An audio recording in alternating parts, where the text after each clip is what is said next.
Hello and welcome. Let me take you back to a little year known as 2011. Adele and Gautier are topping the charts. You've just gone to see Cars 2 at the cinema. Mum's made a spag bowl for dinner. Dad's let you pick up a pack of Match Attax from Tesco. Everyone's wearing snapbacks. You bought some sweets from B&M with your mates. Your rich mate just pulled out an iPhone 4. You're watching Phineas and Ferb in front of the TV with a bowl of cereal in the morning before school. Life is incredible. But most importantly, 2011 saw the release of Bethesda's Elder Scrolls V Skyrim.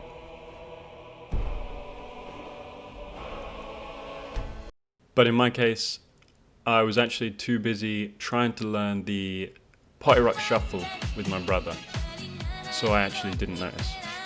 So instead we'll fast forward to 2013. But I'm talking Christmas 2013. And being the lucky fella I am, I opened up a copy of this game, a game that I had heard people talking about on the school playground, something that had definitely piqued my curiosity, but also something that I'd never really played before. So I was hesitant, I was definitely excited, I had no idea the hold that this game would have on me in the future, but regardless, I started up, and soon enough I was hit with those 5 absolutely iconic words.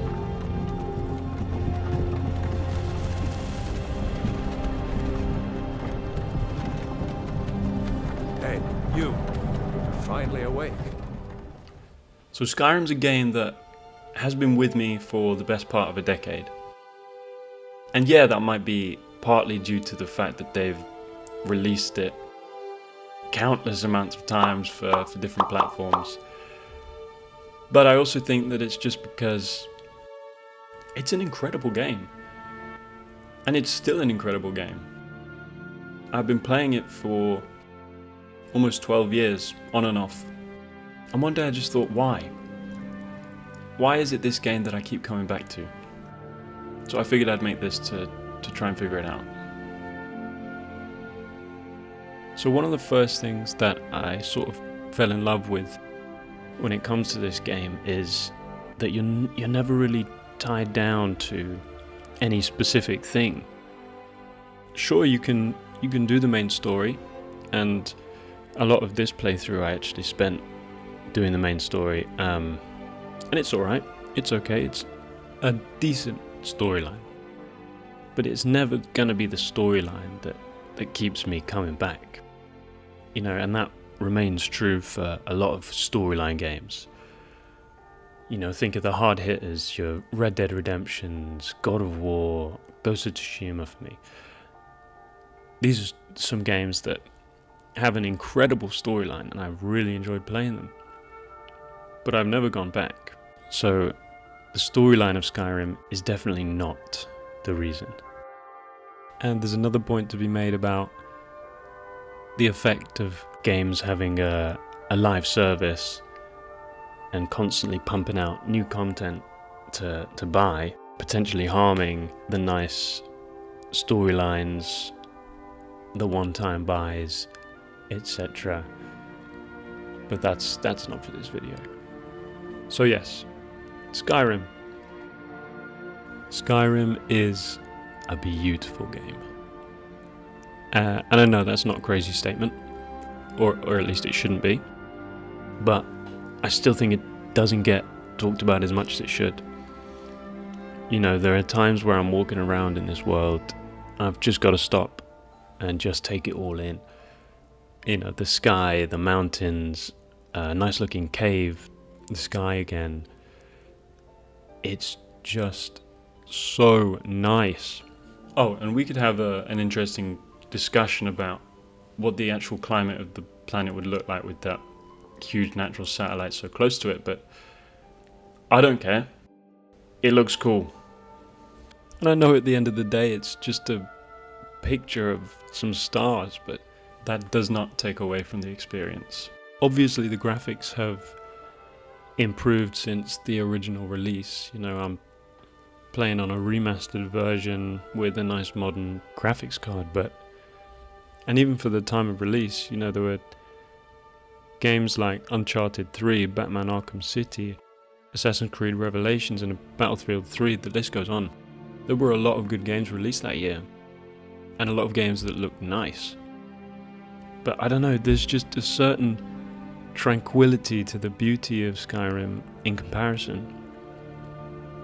I feel like that's the only sort of game where you can just stop and let the world pass you by.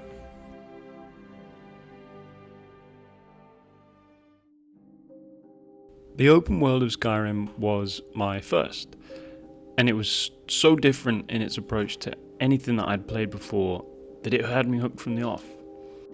Being thrust into this fantasy world, given the option to look like a lizard or a cat person. I could swing a sword, I could throw fire, sneak around, or charge in head on. And I don't know how revolutionary this was at the time, but for me, being that little kid, my mind was blown.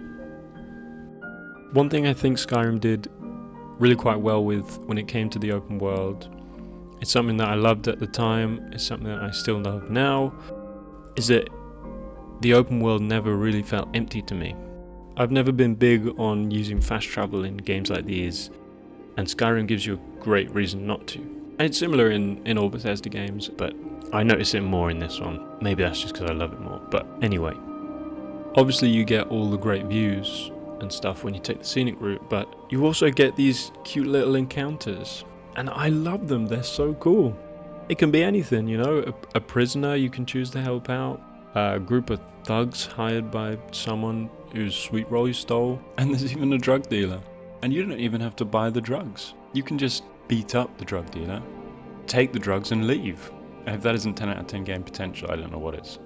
But they're really fun little additions, and they keep me immersed. They add to the world. It pulls you away from that whole the world revolves around me aspect of some of these games, because you can imagine that these would take place even if you weren't there. Obviously they don't.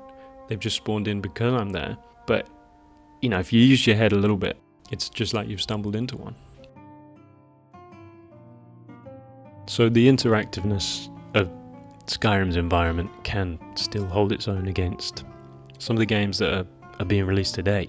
You know, we've had some guilty culprits of barren open worlds in recent years. And yes, Bethesda, you are also guilty of this. I'm looking at you. But anyway, I don't feel like that with Skyrim. And some of you might, but I didn't ask. So I've already mentioned it briefly, but I really need to touch on the versatility of this game.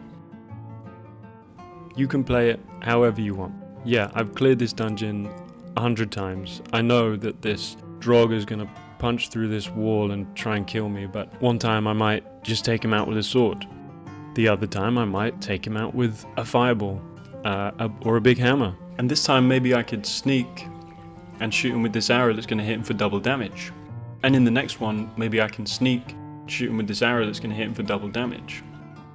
And then maybe next time I can sneak and... Wait, no, hang on.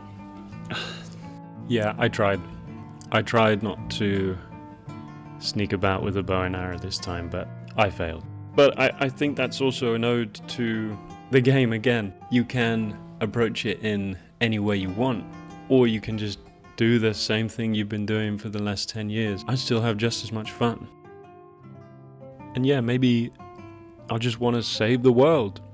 Or maybe not even save the world, just build a house. Go mining. Eradicate the population of goats from the planet.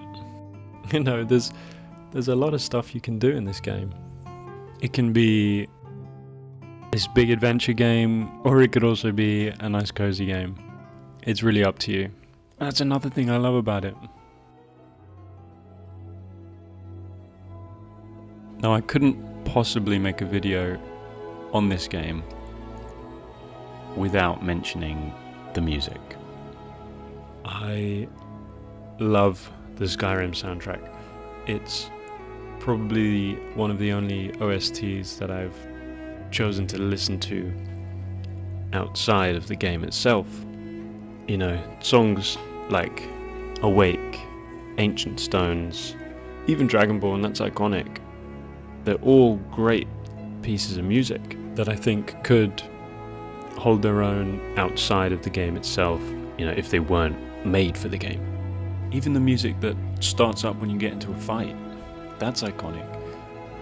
The sounds, the level up sounds, the clash of swords, the noise when you take too much damage, the jingle of coins when you sell something.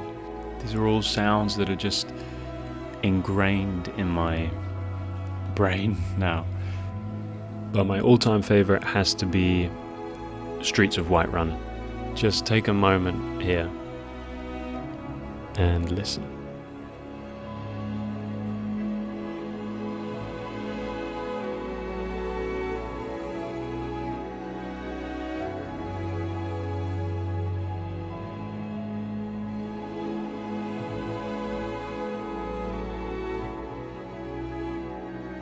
Every time I listen to this song, it paints me the most vivid image in my head of not just Whiterun, but just the world of Skyrim in general.